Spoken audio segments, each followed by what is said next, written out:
मित्रों, एक बहुत महत्वपूर्ण बात एक कहानी के रूप में है।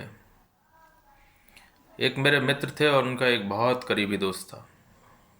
जो मेरे मित्र थे वो अपने करीबी दोस्त के बारे में बहुत चर्चा करते थे और उसकी तारीफ़ करते थे, और हर समय उनके इंटेंशंस अपने दोस्त को लेके बहुत अच्छे रहते थे।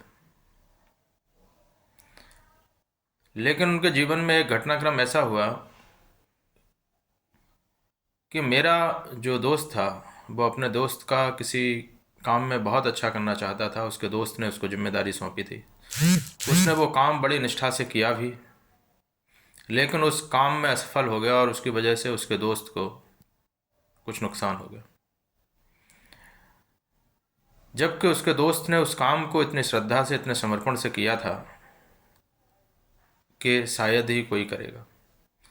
लेकिन फिर भी असफलता हाथ लगी तो उसके उस दोस्त ने उसको इस बात को लेकर के ताना दिया कि तुमने मुझे बर्बाद कर दिया।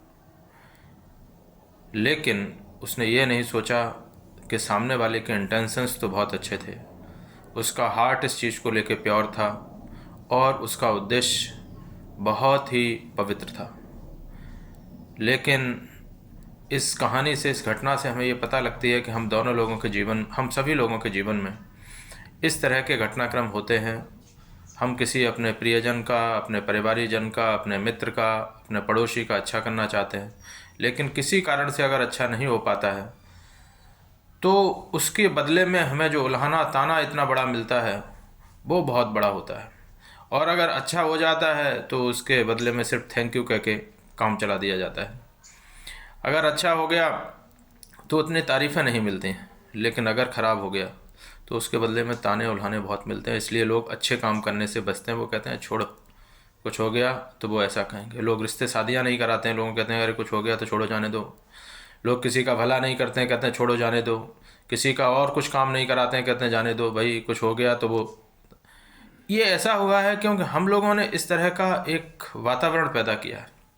हमें देखना चाहिए कि सामने वाले आदमी का इंटेंशन क्या है। अगर उसका इंटेंशन बहुत प्योर है तो हमें उसको असफल होने पे भी शाबाशी देनी चाहिए कि तुमने एक बहुत ही पवित्र हृदय से, बहुत ही पवित्र मन से मेरे लिए काम किया था। कोई बात नहीं, ये मेरा भाग्य था। उसको उस उद्देश्य को लेकर के, उसके भाव को लेकर के उसको मनोबल उसका बढ़ाना चाहिए, उसका संबल बढ़ाना चाहिए। लेकिन हम ऐसा नहीं कर पाते हैं। अगर हम इस नए साल में ऐसा करना शुरू कर दें तो हमारे रिश्ते भी बने रहेंगे। और समझिए कि हमारे जो साथी, हमारे चारों ओर के लोग हैं, अगर हम उल्हाने ताने और इस तरह की उनको असफलताओं पर अगर हम उनको मनोबल उनका गिराना कम कर देंगे तो अवश्य ही हम अपने चारों ओर बहुत अच्छे लोगों को पाएंगे और अपने आप को और अपने साथियों को, सभी को प्रगति करते हुए देख पाएंगे। धन्यवाद।